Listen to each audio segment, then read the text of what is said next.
It's always about the team who grows more, because a growing team is a dangerous team. Argentina is a prime example. This Argentina team is becoming a nightmare. They didn't just win the World Cup, they've built something even harder to stop. What you're looking at right now is not just a World Cup winning team, it's a team that kept winning after the world expected them to slow down. From lifting the 2022 FIFA World Cup to conquering the Copa America 2024 with a 112th minute winner, to still sitting among the top-ranked teams in the world heading into 2026, Argentina didn't fade. They built something. They've already proven they can dominate without Lionel Messi, humiliating Brazil 4-1, winning tough away games, and controlling matches through structure, not dependence. But now imagine facing that same team, with Messi still there.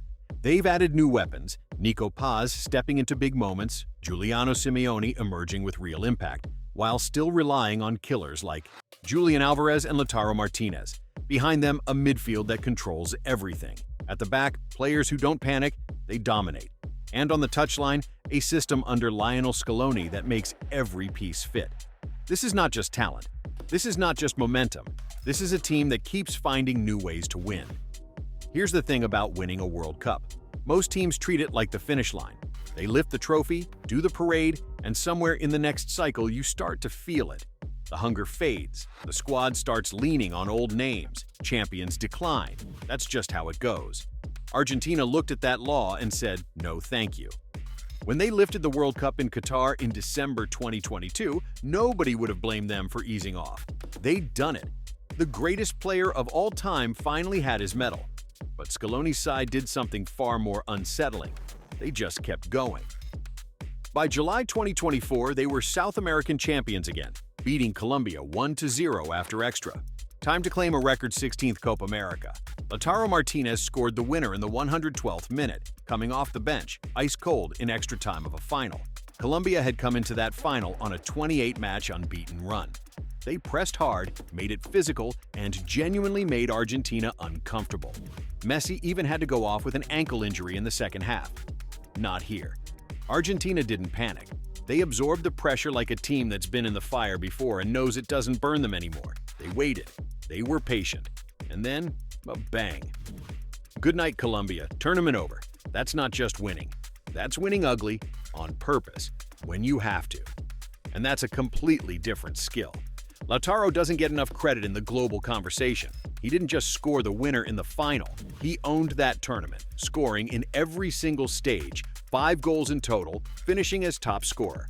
This matters because it shows Argentina are no longer a one-man show, where everyone crosses their fingers hoping Messi does something magical. They have players who step up in the biggest moments. They have depth, and that's how you stop being a great team and start being a dynasty. That Copa America title gave this group 3 consecutive major trophies: Copa America 2021, World Cup 2022, Copa America 2024. 3 in a row. That's not a team fading out on past glory. That's a team actively building an era. And as of January 2026, FIFA still had Argentina ranked second in the world. Most champions celebrate reaching the top. Argentina kept climbing after they got there. For years, there was a cheat code to stopping Argentina. Everyone knew it. Stop Messi, stop Argentina. That idea is dead now. It died on a Tuesday night in March 2025 when Argentina dismantled Brazil 4-1 in a World Cup qualifier. By halftime, it was already 3-1. Alvarez, Enzo, McAllister, Simeone, 4 different goal scorers, total control. Messi wasn't even playing. Days earlier, they'd gone to Montevideo, Uruguay's fortress, and won 1-0 without Messi, Lautaro, and Dybala. Thiago Almeida stepped up and scored the winner without blinking.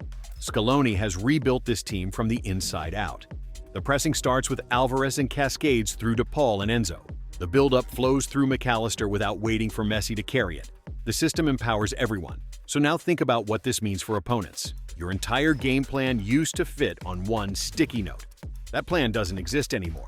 You can't stop this Argentina by stopping one player, because there is no longer just one player to stop. The actually terrifying part? They proved they can win without Messi, and then brought him back anyway. Yes, he's 38.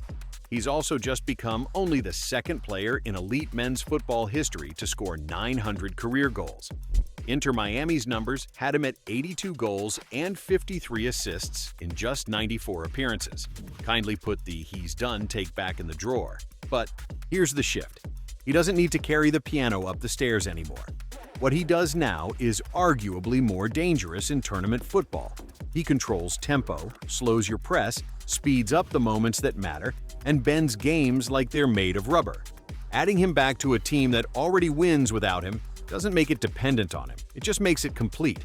Julian Alvarez is not your classic striker. He's the kind of forward who makes defenders feel like they're being chased. A pressing trigger, a channel runner, the sort of player who turns one moment of hesitation at the back into a sprint towards goal. He opened the scoring against Brazil after just 4 minutes. At club level with Atletico Madrid, he scored twice in a 5-2 demolition of Real Madrid and delivered again in their Champions League tie against Tottenham. The man performs in the biggest games for club and country. That's not coincidence. That's character. Then there's Lautaro, the most natural. Finisher in the squad, the one Scaloni trusts when there's one chance and it has to go in. Together, Alvarez and Lautaro give Argentina two completely different problems to solve up front. One will run you backwards until your legs give up. The other will punish you the moment you blink. Pick your poison. The engine room is where Argentina quietly squeeze the life out of games. Enzo Fernandez has grown into something special, not just a passer, but an end product machine, reaching 150 club appearances and scoring 11 goals in a single season, including a stoppage time winner against West Ham. McAllister is the cleanest thing in the middle, always seeming to have 3 extra seconds nobody else has, with a 97th minute winner against Nottingham Forest as yet another reminder that his nerve is just different. DePaul makes the whole thing nasty, aggressive, connected, relentless. Together, these three don't just support the game, they own it. Before you know it, the match is being played at Argentina's speed, in Argentina's spaces, on Argentina's terms. Quality gets you to the tournament, mentality wins it. When football gets tense, scrappy, and genuinely ugly, Argentina look more comfortable, like they've been waiting for it to get difficult. A big reason for that is Emiliano Martinez in goal. In a penalty shootout, he's not just a goalkeeper, he's a psychological event.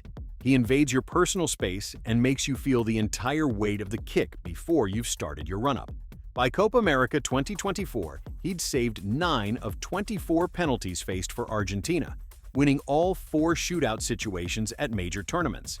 Strikers genuinely do not enjoy that walk to the spot. In front of him, Christian Romero is a completely different kind of problem. He attacks duels, hunts second balls, and makes forwards feel rushed from the first whistle. Together, Martinez and Romero give Argentina something you can't coach: the ability to suffer without panicking. Opponents don't just lose to Argentina tactically, they often lose to them mentally. This isn't an aging champion squeezing out one last run. Argentina are reloading in real time. Nico Paz scored in Argentina's 2-1 friendly win over Mauritania on March 27, 2026, arriving in camp with real momentum. Franco Mastantonio became the youngest player ever, at 17, to appear for Argentina in an official match when Real Madrid signed him in June 2025.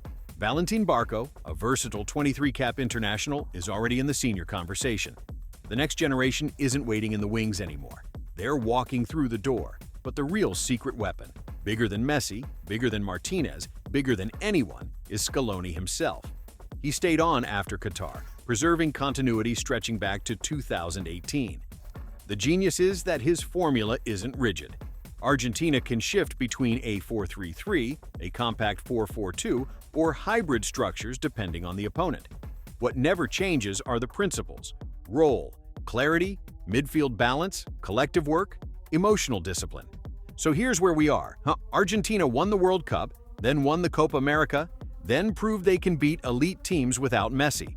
They're ranked second in the world. They have a battle-hardened core, a new generation already contributing, a coach who keeps it all coherent, and a mentality that gets stronger when the pressure rises.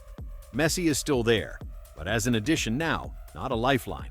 This isn't just a talented team with a great history. This is a complete tournament machine, built to handle bad nights, absorb injuries, refresh with youth, and win ugly when winning pretty isn't available. That's not a good team. That's a team built to do it again.